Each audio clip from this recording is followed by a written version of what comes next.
come very handy in this matchup, the Cooper against the Franco.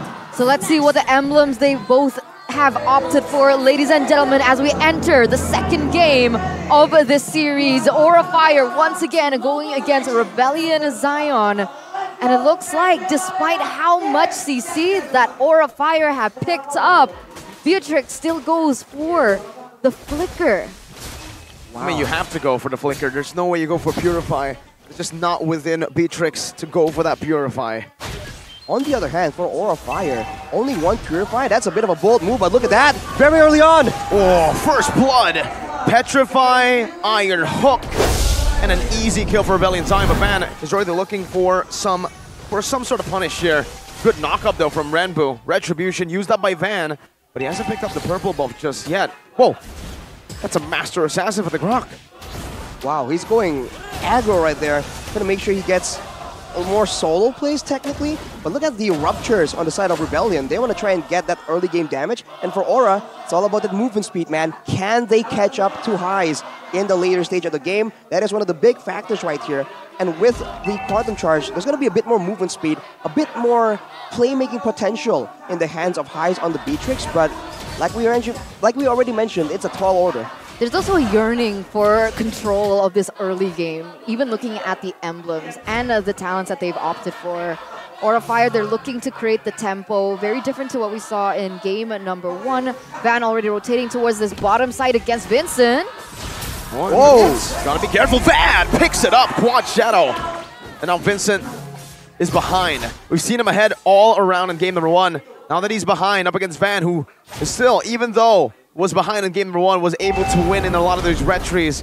How will Vincent perform? Ooh, that's a solid Pacify to try and get away from the situation. Cars goes in, but unfortunately won't be enough so far. But both teams trading this early game aggression so well. But with that play, that sequence of plays, Aura has the control in the turtle side, and there's no penalty zone for Rebellion to fall back on. Yeah, they're trying to punish Rebellion Zion for wasting those resources. High already charging as well. Farmer's Revenge and the Rage, locking him down. Kimura will fall. In the back row, Cars 1 HP. Now the Quad Shadow coming in with the Shadow Kill as well. Vincent popping in with the Rhythm. Still able to escape with the Electrifying Beats, even finding High, but no, the Turtle buff gets him the shield necessary to survive. And Aura has won the early onslaught. Wow, back and forth right here, but Vincent, he is just getting focused down so often. Now we see a shift right here in the talents prediction by the Samsung Galaxy S series. Only me on the English desk voting for Rebellion. Yeah, you can swap. Yikes. I don't know. I feel like there's more to the draft here for Aura Fire in game number 2. I think they have a lot more tools to utilize. You can even see that being paid off in the way that they're able to have this impact in the game. Already a turtle in their hands.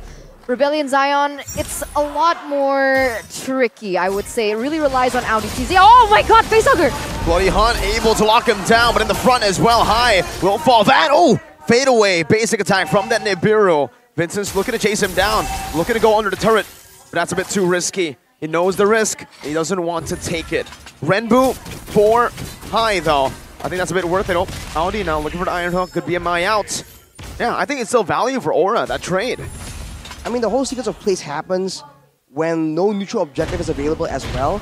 So they even only lost the roamer, right? So for Rebellion, they lost the mid lane once, the jungle once as well. So far they're having more of a tough time trying to crack open the setup from Aura, and they can't really rely on Audi as reliably as they did in game number 1. So maybe, right, maybe this game is going to go in your direction, in your predictions, Eterna and Miracle. We'll see, because technically, there's also heavy dependence on Renbu, but I don't see that. Oh, wait a minute here. In the top lane. Back again, right? Renbu's positioning. He's been positioning super safe. He's not going for those risky dives like the Kirita that we've seen maybe even Keyboy do. It's similar to Hijume on the Kadita, and then I don't feel that there's too much of an impact. Yeah, I have to agree with that. Charge Revenge up top though, Audi still able to flicker out, goes for an Iron Hook, looking for an initiation. But Aura Fire are taking it slow, taking their time here. Breath of the Ocean, only onto Kimura, good targeting for Aura, just baiting that out. Kimura, they want all the resources to be spent on their frontliners, and that's exactly what they got in return of that dive early on. And now It's Aura Fire controlling the early game. Good punish by the Terizla down below, but Aura Fire will respond with a Tarnish Revenge up top. And an engage, good flicker, good reactions from Highs. Oh, Vincent, he wants to clear it though. He doesn't want to let this tower go in the top side, but look at this Kimura. Wild charge, that's a wall. Bloody Hunt coming down with the breath of the ocean, knocking Kimura up, but that's it. 1 kill over to Aura Fire. And they are in the lead comfortably now. No roamer, that means Audi will not have a say as to what happens next. Well, Cars has been left alone in the bot lane for a long time though. Turret secured, and now Vincent is able to clear the wave yet again. Unless no one gets taken out, but no, he will survive. But look at the objectives, right? Rebellion, they're able to actually equalize in turrets. Not equalize, they get an advantage in turrets. And considering their picks right here, the Franco and the Kadira, that turret gap is going to be quite important the longer the game goes, especially with the next neutral objective. The audience prediction, though, by the Samsung Galaxy S series is going to rely, or, you know, it's going to side with Rebellion. Yeah, but this might be Aura Fire actually equalizing, being able to get that turret in the top lane. Might be good. Kars is saying otherwise, though. He's like, no, Aura, calm your horses. You're not going to get another objective. Stop in your tracks right there. Already at 1,700 gold lead here in the first 6 minutes of the game. But even if they go for a 50-50 on the next neutral objective, that is going to spawn in 30 seconds. That's Van with a level lead above Vincent. I do have a question for you, though, Arashi. For Aura, Van, he actually opted to go for Weapon Mastery, not Season Hunter. So what are your thoughts on this? I mean, why Weapon Mastery on the Haya here? We'll give him a bit more guarantee in the late game, and he does have a lot of items that give him stats. He is able to escape from that play right there, but it's a bit of a opposite situation here. We usually plays happen right before the Lord, but look at that! Wild charge and a flicker penalty zone to follow it through. My God, we don't see that every day. But now Cars doesn't have that flicker. He's moving a bit too far in front. The Bloody Hunt comes down with the blazing duet. That's a Tyrant's Rage onto 3. Rough waves coming down, but it's Rage flickered out of.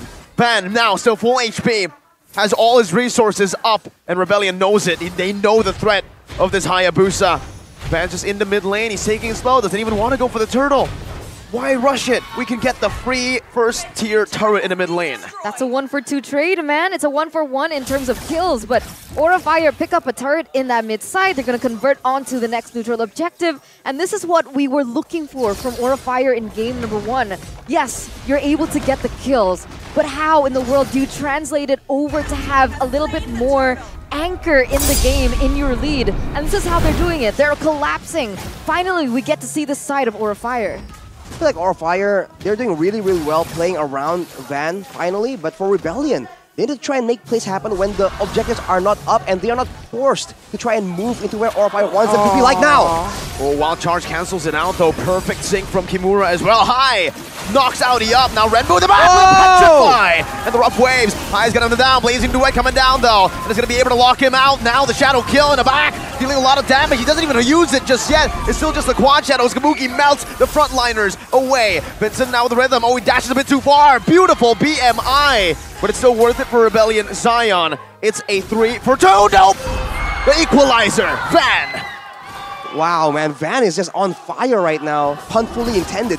5-1, and Kabuki tries to pressure aggressively. And Vincent gets 1v1! Oh my goodness, Van the man! What was that solo kill onto Vincent? Man, Vincent thought that he had the space to get another off the board from Aura, but Van was like, no, again! What is this? I feel like maybe Rebellion needs to start itemizing with more respect. Maybe a couple of Winter Truncheons would be very useful right here. Just denying the pressure of this Hayabusa completely. Oh, look at this. Wow. Van, dude. He is just obnoxious with his pressure. And look at High, really waiting to set something up. Aura are the ones pressuring Rebellion right now. And this is what we're talking about. Unless Aura can pressure Rebellion into a particular situation, a particular objective, they can't really get that advantage. For Rebellion, they need to try and make proactive movements when no objective is on the map. Free turret down below. Tier 2 taken out. And Kabuki's not even at risk of any pick-off, sort of pick-off. Rebellion can try their best to commit onto Kabuki, but that Purify grants him a get out of jail free card. Oh, Iron Hook. Kimura, Bloody Hunt, everything used up. This is not worth it. Onto the XP lane, I don't think so. Aura now have a lot more openings into this team fight. But if Rebellion Zion can pace it down, then it is definitely valuable for them. It's a little bit more balanced for Rebellion Zion, right? Sure, they wasted all their resources onto Kimura, but they needed a little bit of...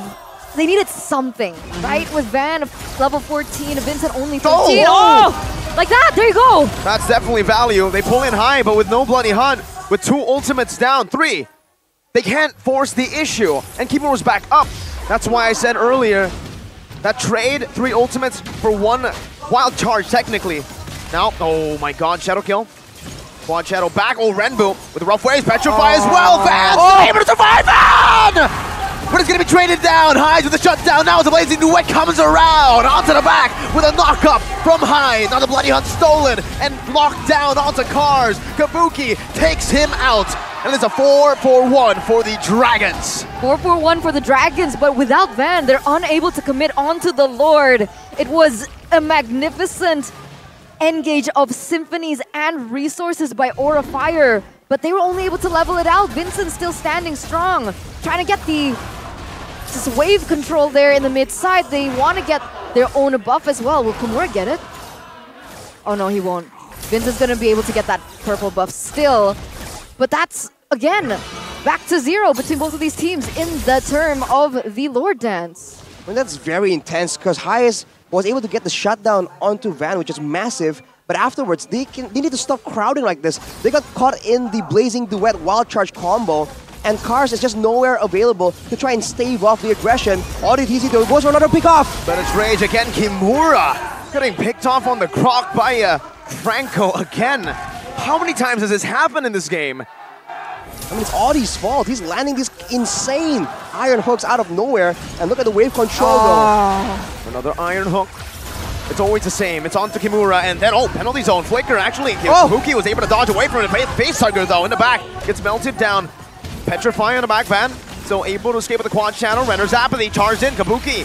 Still able to hit. Now High getting locked down. Shadow kill onto Renbu. Takes him out. Now it's a retreat battle, but Vincent takes it. High still looking for the fight. Van disengages Rebellion Zion with a clean neutral objective take. That's the pick-off strength from Rebellion, man. Before you know it, you lose one member. When the Lord is up, Aura cannot spread out. Then they might as well stick together and risk getting comboed by what? A penalty zone and a Beatrix combo? That's a lot more beneficial than just losing one of your members one by one, and now they go for it again. High gets picked off. Another iron hook now. Oh, it's a Flicker wild charge in the back right now. Knocking him off. Blazing Duet, unable to take him down. Vincent running him down. Kabuki versus Vincent, and Kabuki falls. It's a solo kill, basically, out of the iron hook once again. Aura losing another team fight while the Lord is up. Rebellion will definitely punish. Oh my god! What is Audi made of? Audi's fishing for dragons today. Look at that accuracy onto him and what he's able to do with it. Rebellion Zion from a 2,000 gold deficit. They've picked up the gold lead. They have a Lord marching down the bottom side. Kabuki hasn't even spawned yet. And it's just a disaster for Rebellion, for Aura. Renbo going deep, rough waves. It's all this distraction to zone them away from the Lord. Phase turn number 1 taken down. Now Vince's going to be engaged on Shadow kill all the way. Vincent overextending. Shut down for Aura. And now it's back for Aura. Conceal. Rebellion need to respect this, and they do.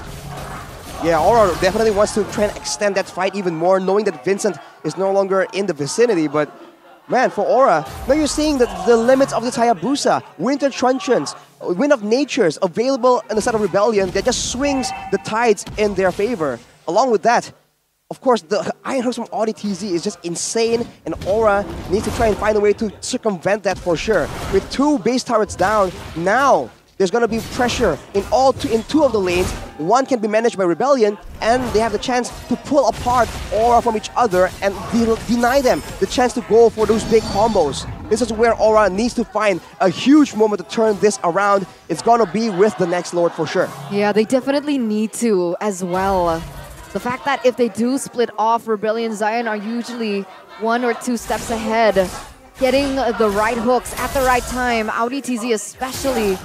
It's difficult, right? Because Aura Fire, they want to be able to utilize their composition. They want to be able to utilize the fact that they have a Hayabusa, they have a Claude who can easily push into those side lanes. But look at Rebellion Zion going in for another. No way! How does he keep doing it? Another one for Audi TZ. Rebellion Zion's trump card reveals itself in the late game. Aura, man, they need to respect the preemptive hooks. Because Gee. again and again, there is no vision. He just keeps hooking at common spots, and Aura is always in the right spot. Unless they're grouped up together, they cannot be staying in these situations. They have to control the waves and move as 5. Now without the Kufra, there's no chance they go for this. Or maybe they do. Kimura's opening up Power of Nature. Now wild charge on the 2 fan. Watch it win! It's going to be Vincent who wins it though. Blazing Duet to the back right now. Knocked up in the penalty zone. Still able to use that Purify. And escape! Render's Apathy! Blocked by Facehugger. Rebellion wins the neutral objective. And they disengage. You're saying now, again, the limits of Aura's composition, because in that fight, Highs was targeted by both Kabuki and Van, a similar situation we saw in game number 1. But what's the difference? Both are doing physical damage. With the Wind of Nature, he just completely outplayed all of that. And now, this late in the game, 9-1, Van can get taken out by Highs with 3 basic attacks on the Nibiru. So he can no longer have that outplay potential. He can no longer be as audacious as he has been so far in this game. With the Lord marching down, Rebellion are going to be looking for yet another pickoff, and they are looking to manage the waves. Look at this. How do they do it though? How do Aura Fire? Are they supposed to just go full in onto Audi TZ? Get him off the board first? Like how? They have to force a 5v5. Just need to engage a proper one. And now with 3 base turrets, I agree with you, it's getting harder and harder. Audi's able to control the map. Timer's Revenge and the Rage connecting on to Renbu. But now on the back, Himura with a wild charge. No damage coming down. Van loses his life at the front, and this might be it. Rebellion Zion looking for the end right now with Bloody Hunt locking Kabuki. It's over. It's all over for Aura. Rebellion Zion. It's Highs again with a maniac.